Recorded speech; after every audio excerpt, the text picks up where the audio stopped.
It's 1st of September and school starts this week for most kids in Halifax. The time is nigh to put some thought into making better school lunches. Our next guest has some fresh ideas for fueling up your loved ones. Please welcome Wendy McCallum, food coach and educator. Thanks for coming in, Wendy. Thanks for having me. We had a big, wonderful talk yesterday about school lunches. And first of all, my question to you is, what does a child actually need in their lunch?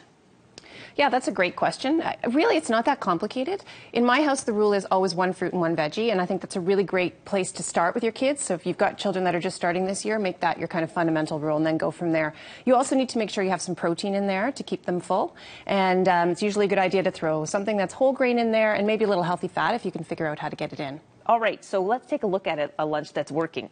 Fruit and a vegetable, not right. Fruit or vegetable, fruit and a vegetable. So let's take a peeky here. You got right. So in this lunch, I've got an apple and I've got some cut up raw veggies here, some peas and some peppers and cucumbers and carrots. And then in the thermos, you can put just about anything, but you can have hot soup or chili, that kind of thing in there as well. Okay, what counts as a protein?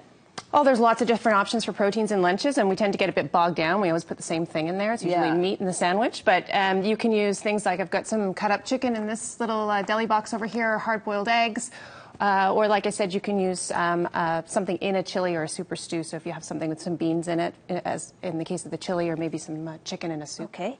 Does Greek yogurt count as a protein? Sure. Yeah. Okay. Your best bet with Greek yogurt, though, is to stay away from the pre-sweetened ones and use a plain Greek yogurt and sweeten it yourself. So I'll put like a Greek yogurt in my kids' lunch that's plain with a little drizzle of honey and maybe some homemade granola with seeds and no nuts in it. Okay. And cheese, is that a protein? You can use cheese as a protein, yeah. Okay, good. All right. You got this little deli box going, and I know that it's popular. My kids are constantly begging me to buy these prefab deli things from the grocery store, and I won't cave. But this looks a lot healthier. Is this sort of the idea of those little prepackaged deli things? Yeah, I think those are really convenient for parents, but if you look at the back of those packages, you're going to see a whole bunch of ingredients you can't pronounce. Okay. They're usually higher in sodium and some of the more unhealthy additives. So this is just a really easy way to do that yourself. You can buy one of these boxes. You can also just use a lunch kit like I have here and use separate little containers. The box is fun, though. The box is fun. These are great for little kids. I find once they get, mine are 11 and 12, and it's just not enough room for food for them anymore, but these are really great for kids starting out. Also, they keep the food separate. If you have someone who's a little more selective and picky in their eating, then sometimes having stuff that's not touching can be helpful, and they're colorful and fun. So kids are obviously more excited about a lunch if it looks good. This has a little bit of teeny-weeny muffins in there. Would that be what you call a treat? Yeah, that's kind of a combination of a whole grain and a treat. Those are homemade banana muffins made with whole grains, so they're kind of a combination. They're a healthy treat, but they kind of fill that that complex carb or good carbohydrate category. So your whole grain as well. It's kind of hitting two buttons. Yeah. You've got also treats as well. We had a chat yesterday about treats. Is it okay to put a little treat in the kids' lunch every day? You can put a treat in the lunchbox every day, but honestly, if you're just starting out, I think it's a great idea to make it your policy that it's not in there all the time. So for my kids, they don't know if it's going to be there or not, so they're excited when it's there. There's really no need to have a treat every day. And so if you are putting a treat in there, make sure that what you're putting in there is better quality. So making your own things and freezing them is a great idea.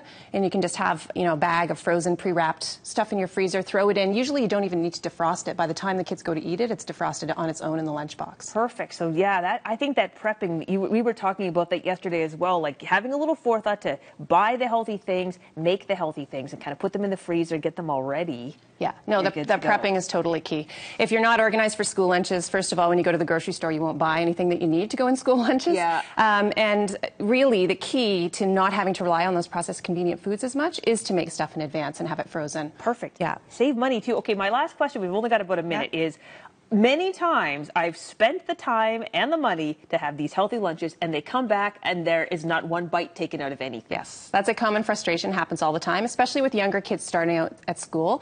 For those parents out there who have kids that are starting in primary this year, you should know that they don't get very much time to eat. Okay. It's an adjustment for most young kids. They also don't have someone standing over them telling them to eat, which is also not usual for most of them. And they have to open new containers, which a lot of them aren't good at. So a couple things you can do to increase the likelihood that your child's going to eat their lunch. First of all, encourage them. So be positive about it. Tell them why it matters that they eat lunch.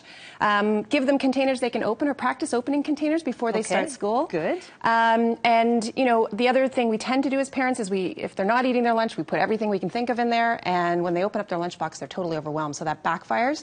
Your better bet is to cut back a little. So if you've been giving them a full sandwich, maybe just give them a half for a while. You want to have an opportunity for them to succeed at their school lunch so you can praise them and just kind of build off of that. And you told me that you have your kids, if they come home with uneaten food, they eat that first, then they go play. When they get You home bet. from school. If I put the time and effort into making a balanced lunch, or they put the time and effort into making their own balanced lunch, I think it's really important that it gets eaten. So the rule is always when they get home, they finish that up, or before their first activity, it gets eaten. All right, Wendy, thanks so much. Oh, you're welcome. Thanks for having me. You can get more tips from Wendy and find out how you can find her on social media and online, simplebalance.ca.